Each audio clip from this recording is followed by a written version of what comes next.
To keep smart, your brain needs to feel useful. It needs danger to challenge it. Bill Gurstelle of Make Magazine tells us all about it in The Art of Living Dangerously. Enjoy! Ignite is an ongoing series of speedy presentations. They've ranged from building multi-person pogo sticks to hacking chocolate. Any topic that geeks hold dear. Each speaker gets only 5 minutes and 20 slides that auto-advance every 15 seconds.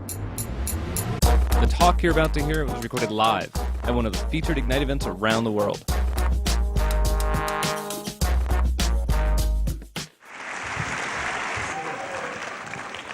Hello, everybody. My name is Bill Gurstelle. I'm a contributing editor at Make Magazine. I'm also one of the producers and on-air talents on Make Television. My talk today is called The Art of Living Dangerously. It's something I've been studying for the last couple of years. I find it a very, very interesting topic and one that's filled with a lot of potential to make your life better. I want to start out with some pictures. This is a picture of young Thomas Edison. He got a job early in life on a train going from Grand Rapids, Michigan to Detroit, and he sold papers on the train. He also built a laboratory in the baggage car. He did a lot of experiments there. He blew up the baggage car, but he went on to do some wonderful things. This is Packard, of Hewlett-Packard. As a boy, he went into the World Book Encyclopedia, figured out how to make his own dynamite, and he had a great time as a very young fellow blowing up stuff in the farm out somewhere in California. This guy is B.F. Skinner, perhaps the world's greatest behavioral psychologist. I love this picture of him. Look at that forehead. What a smart guy. He built a really kick-ass cannon, and he was like the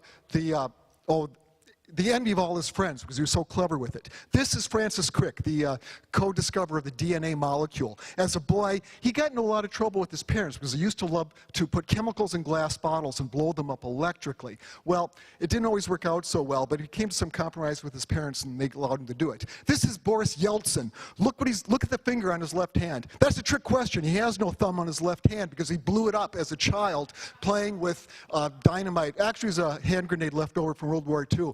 But he went on to do great and wonderful things. This is Gordon Moore. He of Moore's Law founded Intel. When he was 11 years old, he put 4 sticks of dynamite together and made this resounding boom that echoed over the California wilderness at the time. Now, there's some things that a point I want to make about this.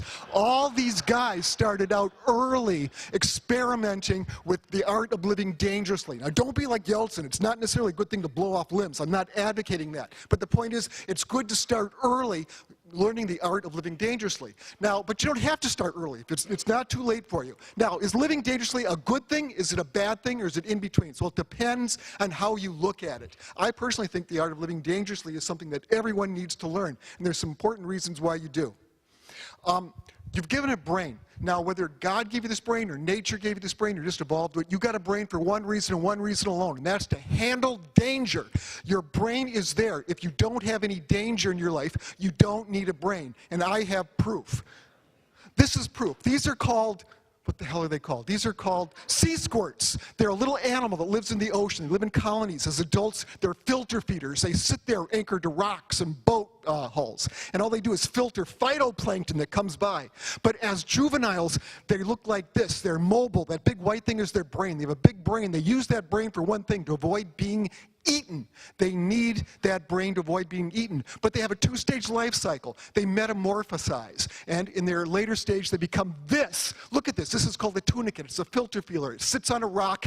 It has no brain. This animal eats its own brain. Why? Because it has no danger. They don't taste good. They have no predators. They don't need a brain anymore. You need danger in order to use your brain. Now, there has been study after study after study that tells you that people who add a certain amount of reasonable risk to their lives have a much better, much fuller, and much more successful life. That's been proven in Germany, that's been proven in Canada, that's been proven in the United States. So it's not too late. It's time to learn the art of living dangerously. Hear me all. You learn the art of living dangerously by doing. You must add a little bit of sensible, rational danger to your life. And I have some suggestions for getting started.